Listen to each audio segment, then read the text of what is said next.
ఐక్యజ్ఞానం యదోత్పన్నం మహావాక్యేన చాత్మనో తదా అవిద్య స్వకార్యైశ్చ నశ్యత్యేవ న సంశయః.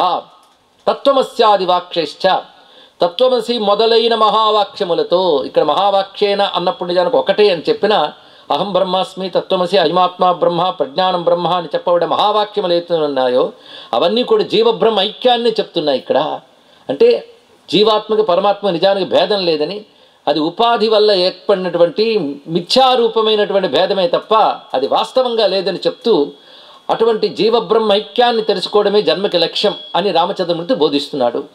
మీరందరూ రామచంద్రమూర్తి పట్టాభిషేకం చిత్రపటాన్ని చూసుంటారు, బాగా ప్రసిద్ధిగా కనబడి ఉంటుంది. ఎంతమంది పరిశీలించారో తెలియదు కానీ రామచంద్రమూర్తి పట్టాభిషేకమూర్తి చాలా విశేషం అండి.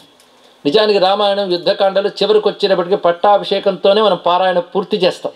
అంటే పట్టాభిషేకం మొత్తం రామాయణానికి పరాకాష్ఠ. ఆ పట్టాభిషేక మూర్తి ఎలా కనబడతాడంటే రామాయణంలో ఉన్న సమస్త దైవీ పాత్రలన్నీ అక్కడ ఉంటాయి. దైవీయ పాత్రలు అంటే హనుమంతుడు, సుగ్రీవుడు, వీరు, లక్ష్మణుడు, భరతుడు, శత్రుఘ్నుడు, వశిష్ఠుడు ఇత్యాదులందరూ పట్టాభిషేక సమయంలో ఉంటారు. అక్కడ రామచంద్రమూర్తి విగ్రహం ఎలా ఉంటుందో ఒక్కసారి ఎప్పుడైనా గమనించారా?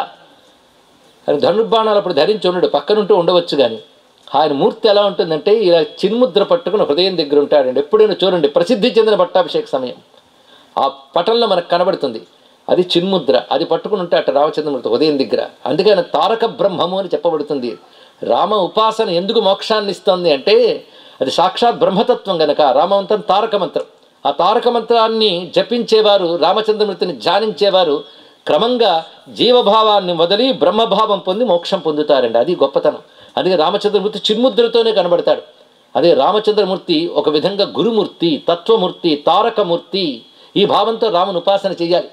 అది జీవబ్రహ్మైక్యం చెప్తూ ఈ ముద్రయే జీవ బ్రహ్మ ఐక్యాన్ని చెప్తుంది. అది హృదయం దగ్గర పెట్టుకుంటాడు ఆయన. అంటే హృదయంలో ఉన్న పరమాత్మతో ఐక్యాన్ని చెప్తూ రామచంద్రమూర్తి భాసిల్లుతాడు. ఎదురుగా కూర్చుని రెండు చేతులు దోయిలించి భక్తి వినమ్రుడు ఉంటాడు హనుమత్ స్వామి.